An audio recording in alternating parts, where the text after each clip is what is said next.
Hello, family. Welcome to How Love Works, where we talk about our principles for lasting love. All right, season 10, episode 15, the dawn of decision day. The dawn of decision day. Well, guys, I know I haven't made it any secret. I know how you guys know how I feel about this particular season. To me, it's been a train wreck from the beginning. Um, but looking at some of the previews um, from the upcoming decision day that's going to happen in a few days from now.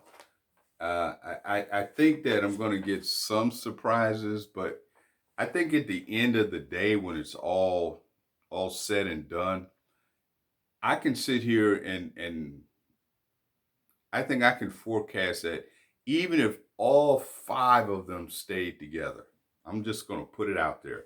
Even if all five of them stayed together, I think that out of all five, only one will remain married. And you guys know who that is. Austin and Jessica.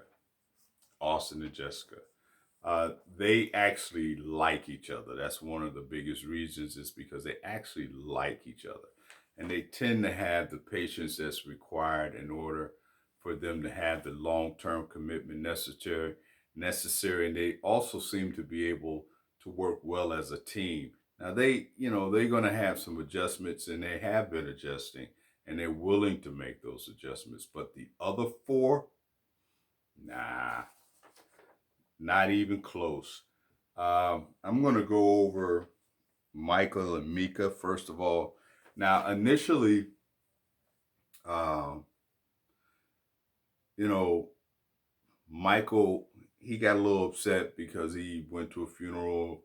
His uncle died. His wife, she tended to be a little standoffish, and she wasn't as supportive emotionally as he would like. So he kind of got his feelings all caught up in that, and to the point where he couldn't even talk to her about it. Once again, this is something that I find astonishing, to be honest. And it seems to me that anytime the men, not all of them, but especially the two black men, Brandon and Michael, they're showing me that when they get their feelings injured in any way, that they are ultra sensitive to such an extent that they cannot even share their pain or their disdain or their hurt, whatever term you would like to use. They can't share it in a way that their wives can at least help them into overcoming or resolving the pain. At least talking to them about their issues or their pain. It's like they automatically believe that their wives are attacking them. They It never crosses their mind that some of the emotional pain that they experience, there may be a good reason for why their wives say or do the things they do. And rather than just communicating their their problem or their issue and trying to deal with the conflict like an adult male would deal with something like maybe a misunderstanding or something that was said um, without giving it a lot of thought. They automatically they take it personally, and they distort it and blow it up like the guy did. You know what I mean? Mika, he didn't talk to her on the way to the retreat. He didn't really deal with her at the retreat. They slept in separate rooms. He seemed to be good with that. I mean, through the whole 8 weeks, him and Mika were going back and forth, back and forth, back and forth. I could say the same thing with Brandon. Brandon was worse. I mean, every time there was a circumstance, It was an issue he would always blow up, often with the camera people, and he's using the camera people as a scapegoat. And again, I'm not going to belabor the point that, why would you sign up for something? No doubt he had to sign something because this is a broadcasting network, this is a television show, and he has to sign information. He has to sign a contract so that he can be filmed and without, without taking some liability against the broadcasting network. And then he uses them as the excuse for his poor behavior.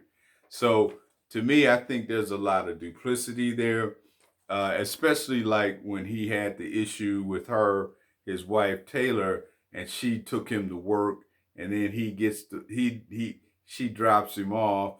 Then he goes back to his apartment, then he gets mad because she spends the night with some friends in DC, but she finds out that he didn't even go to work. He went back to his apartment and never told her and wasn't going to tell her.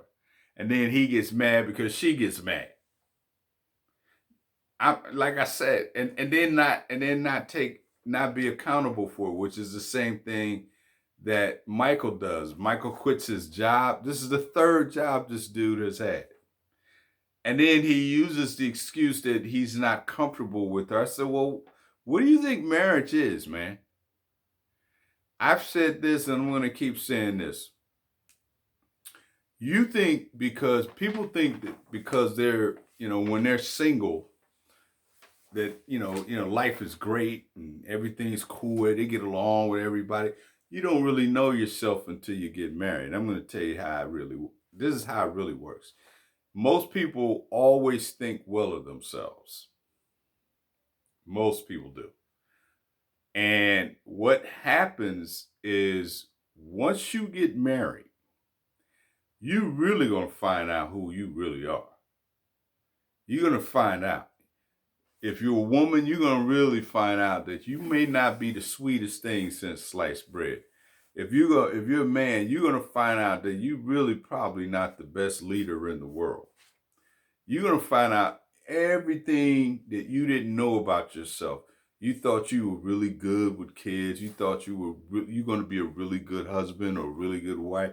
You're going to find out real fast that you suck at a lot of things. And you're not going to like it because you're sleeping with this person. You're with them all the time. And they're going to see the good, the bad, and the ugly. And you're going to find out you're not the greatest thing since sliced bread. And so being single is easier. It's just easier because you could play the game, smile, and go home. Okay, but when you're living with someone, you have to learn how to communicate. You have to learn how to negotiate. You have to learn how to cooperate when there's times you don't really want to cooperate. You have to learn how to let some things go. You got to learn how to forgive. You got to learn how to be able to say things that can be sometimes very difficult. You have to learn how to be a different person. Every 10 years, you're going to be changing anyway. You're not going to be the same guy or the same woman you were. When I was 20, when I hit 30, I was a different guy. When I hit 40, I was a different guy. When I hit 50, I was a different guy. Because in that decade, I'm learning. I'm constantly changing. I'm transforming. I'm not the same guy I was when I was born. And marriage does that. It transforms you. It makes you a better person if you're with the right person. It makes you more whole rather than focusing on making you happy all the time. All right. Now, I'll say this last thing about those two brothers, Michael and Brandon. It's been my experience that most men do not enjoy drama and we do not get involved in it. But this is the first time I've seen on air where I've seen these two guys, they act more like 20, 22, 23, 18-year-old girls. I mean, they get in their feelings and oh my God. They just want to hold their breath. They want to fight everybody. They get little attitudes. They run out the room, and it's just silly. It's embarrassing to be a man watching that because they're supposed to be leaders. They're supposed to be leading their relationships. Those women, they don't have leaders. They don't. Those two brothers are not gonna make it. I'm telling you. I'm almost sure. Even if they prove me wrong, I'm not gonna be wrong. If those women stay married to those two guys, they're not gonna stay married. Once the cameras are off, if they say, yeah, let's stay married, I guarantee you they're going to get a divorce. You cannot argue over the most petty things that these guys have been arguing over and think you're going to stay married. It's not going to happen. I've been married too long. I already know those two are done. They're not going to stay married. I don't care what they say in front of the camera. Now, the next guy is Derek and his crazy wife, Katie. Now, Derek and Katie, I got to give it to Derek. Derek actually does have a good heart in terms of his wife. She's crazy as a bed bug. The girl is gone. She actually said out of her own mouth that they seem to get closer after they fight. Now that's some psycho mentity stuff. That's some psycho stuff. That's because all the dudes she's ever been with have been dogs. So that's what she's accustomed to. She has to fight. She's got a nasty mouth. She's gruff. She's mean. And she's condescending as all get out from what I see. Very condescending.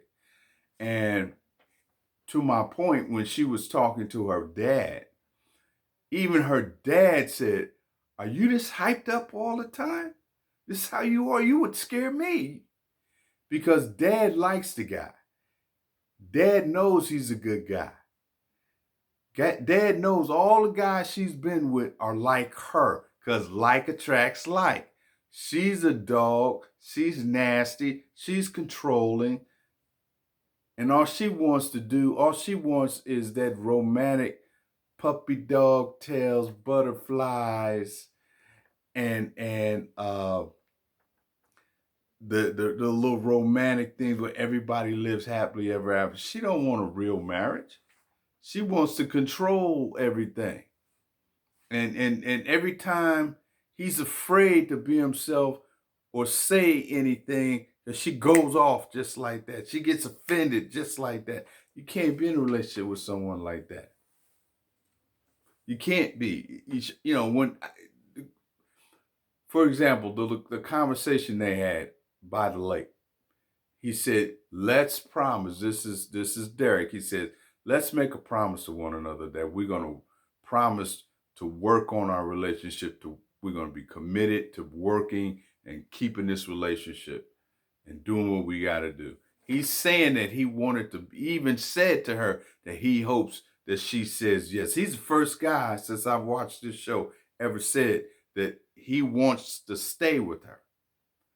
But what if she says, you know, with that little condescending smirk, well, you know, we'll have to see. I'm like, okay. Yes. that female right there, I already know she works in the mental. She works as a mental professional. I hope she has her Prozac because she's gonna need it, and buy her some cats because she is definitely gonna be by herself. Ain't nobody gonna mess with her. She just gonna be somebody's girl that she just sleeps with. No real man can deal with her because, like I said, she's butterflies, rainbows, and puppy dog tails. She tells this man, "How about this? How about we work on being happy?" So what? Newsflash, Katie, that's your job. You make yourself happy. If I was going to go with a ratio, I'd say in terms of the happiness, I'd say 90% of your happiness is your responsibility and 10% is your relationship's responsibility. Because you can't control someone else and try to give and then surrender your happiness or impose it on someone else. You can't impose it, nor can you force someone else to make you happy. That doesn't even sound right. And then you're gonna make these people entitled or responsible for making you happy. That's not fair. So that's your role. That's your job. That's my job. It's not my wife's job to make me happy. My wife's the dessert in the relationship. She's the dessert. The meal, I prepared the meal in terms of the happiness, not her. She's just the dessert. Okay. So she got this pie in the sky Hollywood romantic notion that his job is to make her happy. Well, he's failed because he can't do it because she gets mad all the time. So, how can you make someone happy who's already stated that in order for their relationship to get closer, it has to have a lot of drama, consternation, fighting? That's her belief system. And then she had the nerve to tell her dad, he's a boy dad. She doesn't respect him. I don't care what she says. I don't care how many tears she cries. If that man stays with her, they're gonna get a divorce as soon as those cameras start rolling. I guarantee it. And she'll probably be the first one to go file that paperwork. I guarantee it. So I don't really care what they say. Those two are done. You cannot satisfy her. Can't do it. And I think the last but not least, because this is going to be the shortest one I've done. Last but not least is Jess and Austen. I think that they're having excuse me excuse me again. I think they're having some adjustments, but I think they'll be fine. Uh-oh. Excuse me. And I hope that's not COVID. No, it's just my allergies trying to mess with me.